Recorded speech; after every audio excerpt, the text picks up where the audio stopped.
जिंदाबाद, फूल कमल का जिंदाबाद, जिंदाबाद, जिंदाबाद, नरेंद्र मोदी जिंदाबाद, जिंदाबाद, जिंदाबाद, भजनलाल शर्मा जिंदाबाद, जिंदाबाद, जिंदाबाद,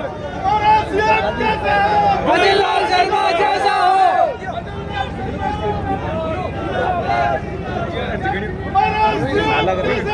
भजनलाल शर्मा जैसा हो। बोलिए भारत माता की, भारत माता की, भारत माता की। आज के इस हमारी लोकसभा के प्रत्याशी बहन ज्योति बिरदा जी के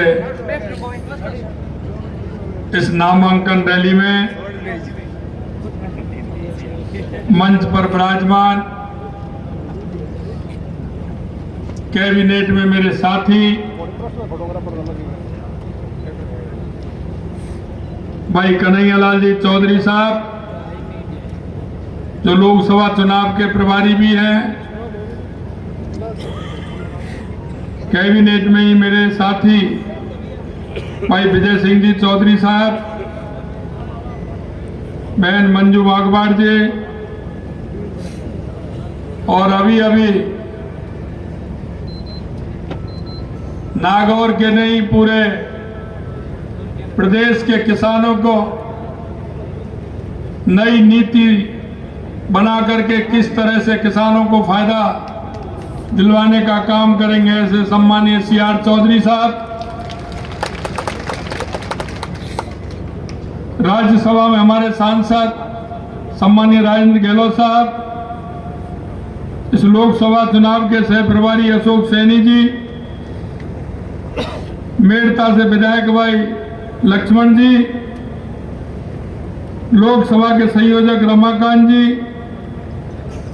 पूर्व विधायक डेगाना रिक्सपाल मिर्दा जी, पूर्व विधायक मोहन राम चौधरी जी, पूर्व विधायक सुखराम नेतड़िया जी, पूर्व विधायक विजयपाल जी, पूर्व सांसद राम नारायण डूडी साहब, हमारे क्लस्टर के प्रभारी प्रसन्न मेहता जी, राम निवास सांकला जी, हमारे जिलाध्यक्ष गजेंद्र सिंह जी ऑडिट साहब, मंच पर विराजमान सभी पार्टी के नेतागण और नागौर के गांव-गांव ढाणी-ढाणी से आए मेरे पूजा योग बुजुर्गों, नौजवान दोस्तों, आप सभी के चरणों में प्रणाम करता हूं, नमन करता हूं, आप सभी का अभिनंदन करता हूं।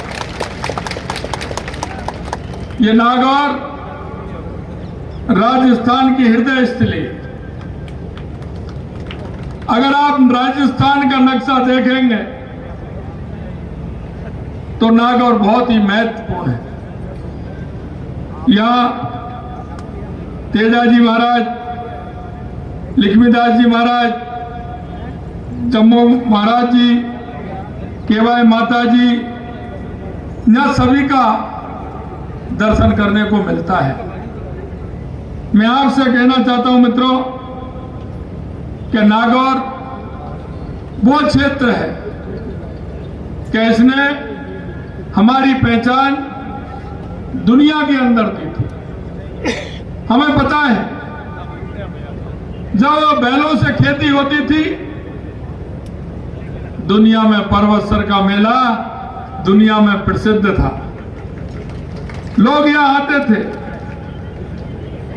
लोग यहां आते थे, यहां आकर के अपने जीवन यापन करने के लिए यहां से बैल ले जाते थे, यहां पूजते थे, और नागौर की मिट्टी से जो बैल कहीं भी देश में जाता था, सबसे पहले उसके चरणों की पूजा होती थी। ऐसा मेरा नागौर, यह नागौर है। यहां के कड़कड़ में, यहां के हर व्यक्ति के अंदर स्वाभिमान की पहचान है। यहां का किसान धरती का सीना चीर करके अन्न पैदा करता है, और यहां का जवान सीमा पर 50 डिग्री और 0 माइनस पर बॉर्डर पर रक्षा करता है, ये किसान और जवान की धरती है। मैं आपसे कहना चाहता हूं, मैं एक कार्यक्रम में माननीय सीआर साहब ने बुलाया था, मैंने कहा था नागौर की बेटियां हमारी बहुत आगे हैं, यहां कोई ना कोई बेटियों के लिए एक अच्छा काम होना चाहिए। और मैंने कहा कि यहाँ की बेटियां खेलों में भी, पढ़ाई में भी बहुत आगे हैं। निश्चित रूप से मैं कहना चाहता हूं कि नागौर के अंदर हमने कहा था कि हम खेल के लिए जो 28 में जो हमारा लगातार ओलंपिक होने वाला है, उसके लिए हमारी तैयारी हो और वो तैयारी हम नागौर से प्रारंभ करें, ये मैंने उस दिन कहा था। मित्रों, मैं कहना चाहता हूं 2014 में आपने भारतीय जनता पार्टी को जिताया, 2019 में गठबंधन था, उसमें भी भारतीय जनता पार्टी को जिताया। मैं आपसे कहना चाहता हूं, राजनेता कहीं भी, लेकिन उसके मन में जनता के बीच करने की कुछ टीस होती है और उस टीस के माध्यम से वो जनता को करना चाहता है। वही बहन ज्योति जी के अंदर है। उन्होंने कहा कि जो कांग्रेस जिन मूल्यों के आधार पर बनी थी, उनके आधार पर चली नहीं। उस कांग्रेस ने देश के अंदर धोखा और दगा देने का काम किया। उन्होंने समझा कि यह पार्टी वो पार्टी नहीं है जिसमें किसान का भला किया जाए, गरीब का भला किया जाए। और उन्होंने आज भारतीय जनता पार्टी के अंदर आकर के और वो हमारी प्रत्याशी बनी है। मैं आपको विश्वास दिलाना चाहता हूं कि नागौर का भविष्य आप पर निर्भर करता है। मैं ये बात इसलिए कहना चाहता हूं, आप देख लीजिए, किसानों के लिए अगर किया है तो भारतीय जनता पार्टी की जब जब सरकार आई है, किसानों के लिए फायदा दिया है। आपको ध्यान होगा, सीकर की उस सभा में देश के यशस्वी प्रधानमंत्री अटल बिहारी वाजपेयी जी ने जाटों के आरक्षण की बात की, तो माननीय अटल बिहारी वाजपेयी जी ने की। और वो देश में नहीं, प्रदेश में नहीं, पूरे देश में अगर जाटों को आरक्षण देने का काम किया तो देश के पूर्व हमारे प्रधानमंत्री अटल बिहारी वाजपेयी जी ने किया। मैं आपसे कहना चाहता हूं, 1975 में जब जनता पार्टी की सरकार आई थी, काम के बदले अनाज योजना, अंत्योदय योजना का काम अगर प्रारंभ किया तो हमारे मुख्यमंत्री, पूर्व मुख्यमंत्री भैरव सिंह जी शेखावत ने किया। यही नहीं मित्रों, हमारे देश के एक यशस्वी प्रधानमंत्री जब अटल बिहारी वाजपेयी जी थे, तो किसान सम्मान निधि से नहीं, किसान की हमारी क्रेडिट कार्ड से लेकर के और हमारे ग्राम सड़क योजना, प्रधानमंत्री ग्राम सड़क योजना से लेकर के अगर काम किया तो अटल बिहारी वाजपेयी जी ने किया। नदियों से नदियों जोड़ने का काम अगर किसी की योजना थी तो वो अटल बिहारी वाजपेयी जी की थी। यह मैं इसलिए कहना चाहता हूं कि ये सभी योजनाएं किसान से जुड़ी हुई योजना है। ये काम भी अटल बिहारी वाजपेयी जी ने किया और किसानों को सम्मान निधि देने का काम किया तो देश के यशस्वी प्रधानमंत्री नरेंद्र मोदी जी ने किया। यह भी मैं आपको बताना चाहता हूं। मित्रों, आज आप देखें, दुनिया में अगर कहीं देखेंगे 2000 पहले का देश और 2014 के बाद का देश अगर आपको देखना है तो आप देखें। यह मैं आपसे इसलिए कह रहा हूं कि 2014 से पहले आए दिन देश में हजारों करोड़ रुपए के घोटाले होते थे। घोटाले इतने बड़े होते थे कि जीरो भी नहीं गिनी जाती थी। आए दिन आतंकवादी आते थे, कहीं ना कहीं विस्फोट करके चले जाते थे, यहां तक कि सैनिक का सिर काट करके भी ले जाते थे। तुष्टिकरण के आधार पर चलता था। लेकिन 2014 के बाद देश की स्थिति बदली है। कोई सिर उठा करके नहीं देख सकता। एक भी घोटाला 2014 के बाद हुआ हो तो आप सभी हैं 2014 के बाद देश में किसी प्रकार का घोटाला हुआ। आज देश के विकास की अगर हम बात करें, देश के किसान की हम बात करें, देश के गरीब को अगर फायदा पहुंचाने की बात करें, माता बहनों को अगर सबसे ज्यादा फायदा देने का काम किया, देश के यशस्वी प्रधानमंत्री नरेंद्र मोदी जी ने किया। अगर किसान को सबसे ज्यादा फायदा देने का काम किया तो देश के यशस्वी प्रधानमंत्री नरेंद्र मोदी जी ने किया है। यही नहीं मित्रों, मैं आपसे और कहना चाहता हूं कि ये काम जो आज हमारी 90 दिन की सरकार थी, क्योंकि 90 दिन बाद तो आचार संहिता लग गई थी, मैं आपको कहना चाहता हूं 90 दिन में भी काम किया है वो हमने नहीं, वो आपकी वोट की ताकत ने काम किया है, जो आपका एक एक वोट भारतीय जनता पार्टी को आया और भारतीय जनता पार्टी की आपने सरकार बनाई। मैं एक बात नागौर के बारे में और कहना चाहता हूं। 2013 में जब हमारी सरकार बनी थी, आपने हमें विधायक जिता करके भेज दिए थे, हमने नागौर से 4 लोगों को मंत्री बनाया था, 4 लोगों को मंत्री बनाया था। अभी भी आपने जिता करके भेजा है। तो गजेंद्र खीवसर जी भी नागौर के रहने वाले हैं, विजय सिंह जी भी नागौर के हैं, मंजू मागवार भी नागौर से हैं, और चौथे मंत्री कैबिनेट मंत्री के रूप में CR चौधरी साहब भी नागौर के रहने वाले हैं। इस बार भी 4 मंत्री नागौर से हैं। मैं आपसे यह कहना चाहता हूं कि आपको समझना पड़ेगा, आपको देखना पड़ेगा। कई तरह के कांग्रेस के लोग अफवाह में आएंगे, कई तरह के झूठ बोलने का काम करेंगे। मैं आपको नागौर के कुछ पेपर भी लेके आया हूं जो कांग्रेस के लोगों ने घोषणा की है। कांग्रेस के लोगों ने घोषणा की है, लेकिन एक भी काम नहीं हुआ है। ये पेपर भी मैं लेके आया हूं, कितनी उन्होंने घोषणा की है। हम आपसे वादा करना चाहते हैं और हम आपसे यही कहना चाहते हैं, आपके बीच में जो बात करके जाएंगे, हमारे घोषणा पत्र में जो बात हमने कही है, हम आज भी आपको विश्वास दिलाना चाहते हैं। हम एक हमारे घोषणा पत्र, संकल्प पत्र की बात को हम पूरा करेंगे, एक बात को हम पूरा करेंगे। हमने आपसे कहा था, 15 दिसंबर को हमने शपथ ली थी, हमने कहा था 16 दिसंबर को, और हमने हमारी घोषणा पत्र में भी कहा था कि जिन लोगों ने इन युवाओं के आंखों में आंसू लाने का काम किया है, युवाओं को दर्द देने का काम किया है, हम उनको बख्शने वाले नहीं हैं, हम उनको छोड़ने वाले नहीं हैं।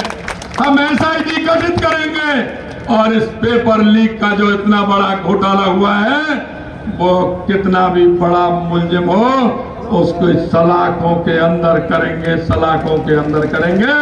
आपसे वायदा किया था, उनमें से 65 लोग बंद हो गए और अभी कार्रवाई चालू है। कितना भी बड़ा व्यक्ति होगा लेकिन गलत किया है तो सलाखों के पीछे होगा, ये हम आपसे कहना चाहते हैं। अभी RPSC तो बाकी है, CR चौधरी साहब भी उसमें रहे हैं, RPSC का मान बढ़ाया है। देश के अंदर इस RPSC का बहुत बड़ा नाम था, उसके विश्वास का, उसको भी खत्म करने का काम कांग्रेस के लोगों ने किया। हमने आपसे वायदा किया था कि हमारी सरकार आते ही हम 450 रुपए में सिलेंडर देंगे। हमने 25 दिसंबर को फैसला किया और 1 जनवरी से 450 रुपए में 73 लाख महिलाओं को सिलेंडर देने का हमारी सरकार ने किया है। यही नहीं मित्र, हमने कहा था कि अगर हमारी सरकार आएगी तो किसान की सम्मान निधि बढ़ाने का काम हम करेंगे। हमने पहली कैबिनेट में 6000 रुपए बढ़ते थे, 6000 रुपए माननीय यशस्वी प्रधानमंत्री नरेंद्र मोदी जी 6000 रुपए किसान सम्मान निधि देने का काम करते थे। हमने वायदा किया, पहली किस्त हमने 2000 रुपए बढ़ा करके हमने 8000 करने का काम हमारी सरकार ने किया। यही नहीं मित्रों, मैं आपको बताना चाहता हूं, सम्मान निधि कौन देता था? सम्मान निधि कौन देता था? कौन देते हैं सम्मान निधि? मोदी जी देते हैं ना, केंद्र की सरकार देती है कि नहीं देती? हाथ तो खड़े करो। केंद्र की सरकार देती है ना। लेकिन मैं आपसे कहना चाहता हूं, अगर किसी के पिताजी का देहावसान हो जाता है तो उनके बेटे 1, 2, 3 बेटे होते हैं तो उनका दाखिला नहीं खुलता है, नामांतरण नहीं खुलता है क्या? नामांतरण खुलता है कि नहीं खुलता है?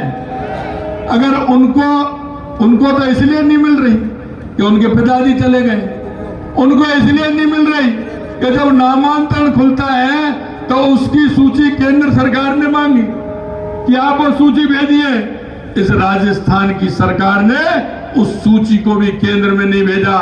60,000 से ऊपर वो सूची हमने भेज करके नए 60,000 किसानों को जोड़ने का काम हमारी सरकार ने किया है। यही नहीं बचा। हमने कहा गेहूं की एमएसपी बढ़ाने का काम हमारी सरकार करेगी।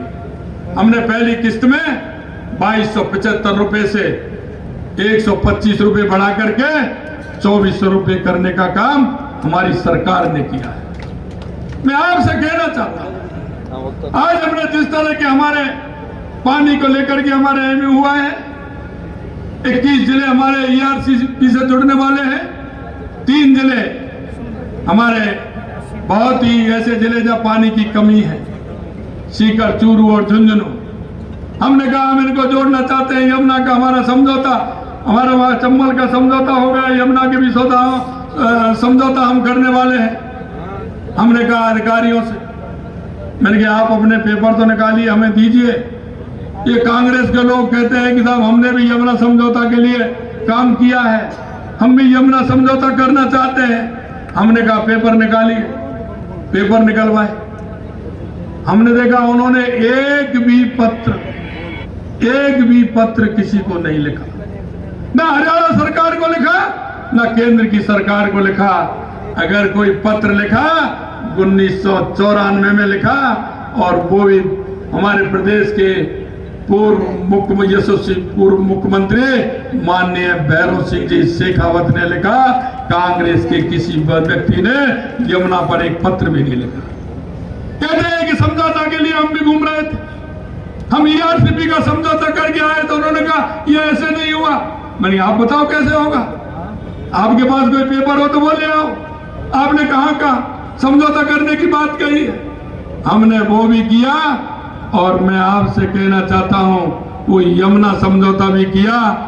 और माननीय यशस्वी प्रधानमंत्री नरेंद्र मोदी जी के नेतृत्व में जब मनोहर खट्टर जी से जब मुख्यमंत्री थे, उनसे कहा तो उनका तीसरे दिन फोन आया कि आइए समझौता करेंगे। उन्होंने कहा कि 3 पाइपलाइन आपकी जाएंगी, 1 पाइपलाइन हमारी भी जाएगी, और राजस्थान के 3 जिलों को पीने का भी पानी मिलेगा, सिंचाई का भी पानी मिलेगा। यह मैं आपसे कहना चाहता हूं। अभी ज्योति जी कह रही थी नागौर के लिए भी पानी। मैं आपको कहना चाहता हूं नागौर को भी पानी आएगा, नागौर को भी पानी आएगा। उसकी भी मैं कहानी आपको बताना चाहता हूं, क्योंकि ये इंदिरा गांधी नहर और गंगा नहर ये हिमाचल से आती है। पौंग डैम में जहां बड़ा डैम है उससे पानी आता है। 1984-85 में बाढ़ आई थी। उस बाढ़ के कारण पंजाब में बड़ी दिक्कत हो गई थी, बड़ी परेशानी हो गई थी। उस पौंग डैम में 10 फुट नीचे उन्होंने ये लिख दिया, अधिकारी थे वहां के, कि 10 फुट इस बांध को खाली रखा जाए। उन्होंने वो हमेशा 10 फुट बांध को खाली रखा, क्योंकि उसमें राजस्थान का हिस्सा, पानी का बड़ा हिस्सा है, क्योंकि वो पानी बाड़मेर तक और जैसलमेर तक भी जाता है।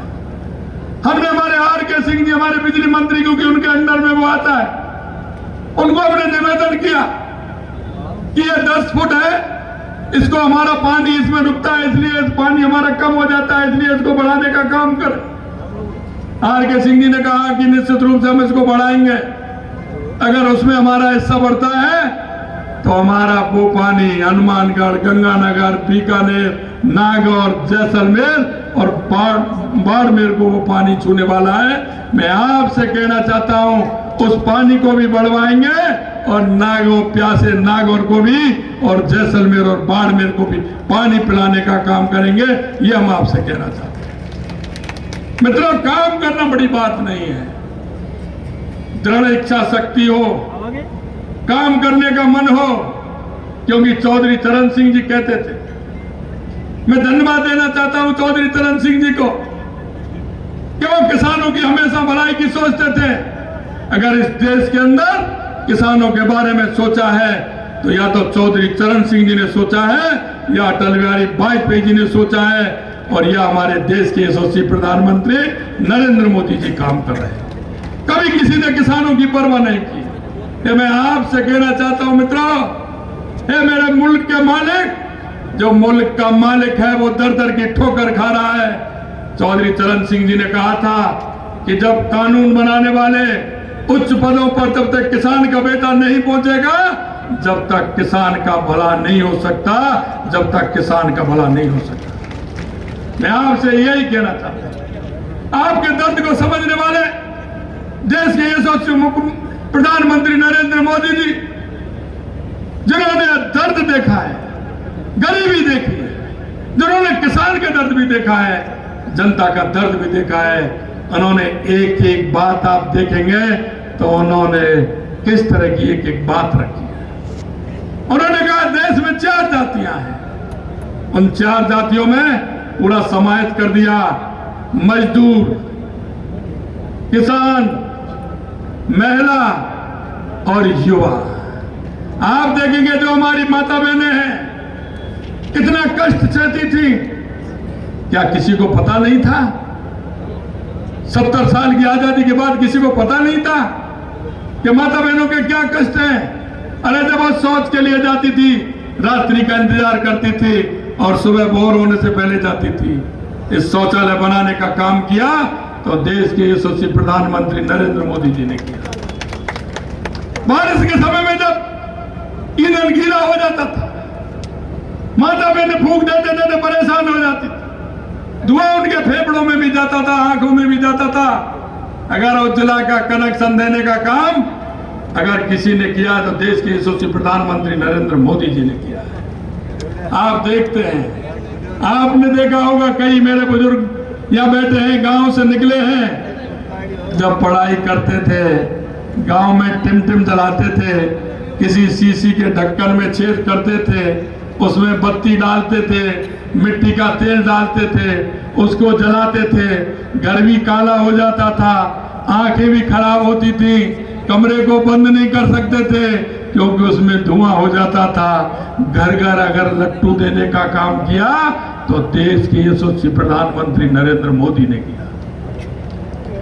मित्रों, एक एक छोटी बात अब अभी देख रहे हैं, नल से जल देने का काम अगर कोई कर रहे हैं तो देश के यशस्वी प्रधानमंत्री नरेंद्र मोदी जी कर रहे हैं। छोटी छोटी बातें हैं, लेकिन आप देख रहे होंगे उनको कितना ध्यान है। मेरे गांव का किस तरह से किसान किस तरह से रहता है, और मैं यही कहना चाहता हूं, इन लोगों ने गांव और शहरों की दूरी भी बढ़ा दी।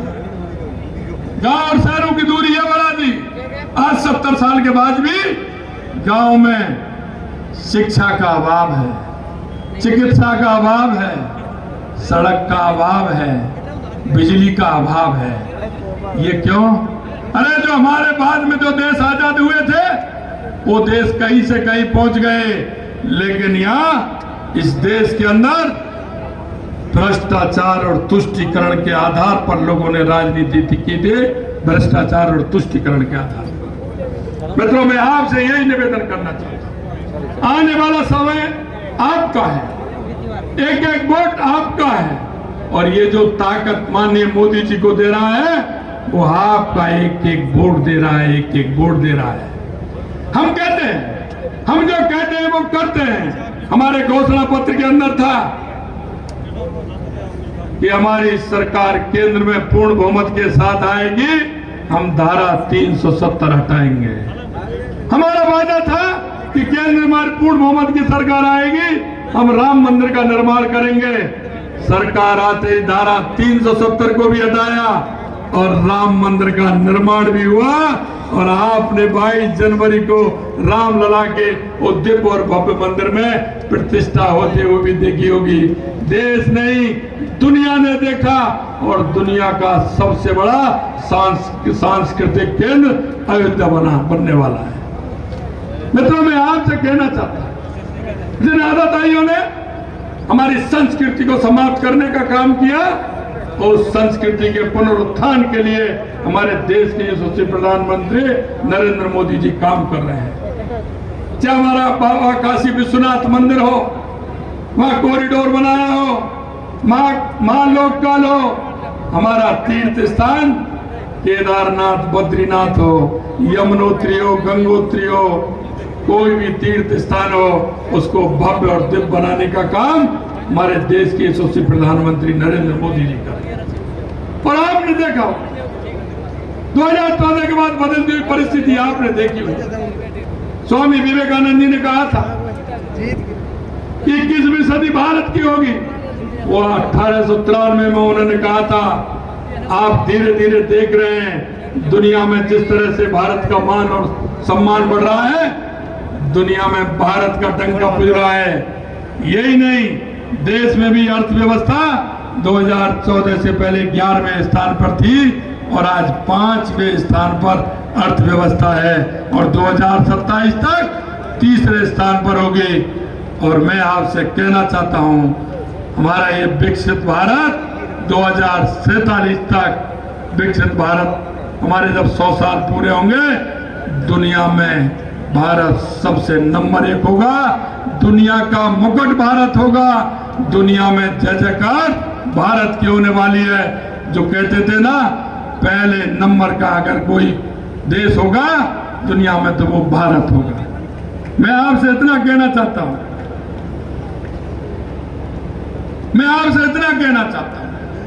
गर्मी का मौसम, हमने कहा है कि जहां किसानों के पानी की व्यवस्था होनी चाहिए, कोई भी किसी तरह का कनेक्शन नहीं कटे, किसी तरह के पानी की हमारे किसानों को दिक्कत नहीं हो, पीने के पानी की दिक्कत नहीं हो, पूर्ण रूप से पानी मिले, ये हमने वायदा किया है। हम आपसे कहना चाहते हैं मित्रों, हमने जो आपके बीच में हमारे संकल्प पत्र रखा है, फिर हम आपको विश्वास दिलाते हैं उस संकल्प पत्र को पूरा करने का काम हम करने वाले हैं। ये छोटी मोटी परेशानी है, माननीय हमारे ज्योति जी ने बताई है, माननीय हमारे सीआर साहब ने बताई है। आपसे कहना चाहते हैं किसी भी तरह की कोई परेशानी नहीं होगी, क्योंकि किसान के दर्द को, किसान के मान को, किसान के सम्मान को हम समझते हैं। मित्रों, मैं आपसे यही कहना चाहता हूं कि आने वाला समय आपका है, प्रदेश में सरकार आपकी है, केंद्र में भी सरकार आपकी आने वाले समय में गुजरात से लेकर के पंजाब तक और उत्तर प्रदेश से लेकर के पाकिस्तान के बॉर्डर पर जो राजस्थान है, जहां भी किसी तरह की कोई समस्या होगी उन समस्याओं का निदान भी किया जाएगा। और आपसे एक ही मैं कहना चाहता हूं, हमारा जो यूथ है, युवा है, उसको जो मौका मिलना चाहिए वो मौका नहीं मिल रहा है। हम चाहते हैं हमारा युवा आगे आए, जिससे हमारे राजस्थान का ग्रोथ, हमारा राजस्थान आगे बढ़े। मैं यही कहना चाहता हूं आपसे कि किसान का बेटा निराश नहीं हो, क्योंकि हम जानते हैं किसान जब अपने बेटे को पढ़ाता है तो कहां से पैसा लेकर के आता है। ये कांग्रेस के लोग उसका सपना तोड़ने का काम करते हैं, हम सपना बनाने का काम करते हैं। जिस भाई ने जो सपना देखा है, हम कहते हैं कि निश्चित रूप से उसको पूरा करेंगे। 19 तारीख को आपका लोकतंत्र का महापर्व आने वाला है, कि लोग आने वाले हैं, कई तरह के आपको सपने भी दिखाने वाले हैं, कई तरह की झूठ भी बोलने वाले हैं और कई तरह से आपको गुमराह भी करने वाले हैं। मैं आपसे यही कहना चाहता हूं कि 19 तारीख को हमें बड़ी संख्या में, कोई भी बूथ हमारा ऐसा नहीं हो जहां हमारा कमल का फूल नहीं खिले। हर जगह कमल का फूल खिलाना है और इस नागौर लोकसभा को ज्योति जी के एक फूल के रूप में, और फूल भी वो जो ऐसा खिला हुआ हो जो देख करके प्रसन्न हो जाए। कम से कम 5 लाख वोट से ज्यादा से जिताकर ज्योति जी को लोकसभा में भेजना है, जिससे आपकी समस्याओं का समाधान भी होगा और इस नागौर का विकास भी होगा और इस राजस्थान का विकास भी होगा। इतना ही मैं आप सभी से कहना चाहता हूं। आप सभी को बहुत बहुत धन्यवाद। जय हिंद, जय भारत।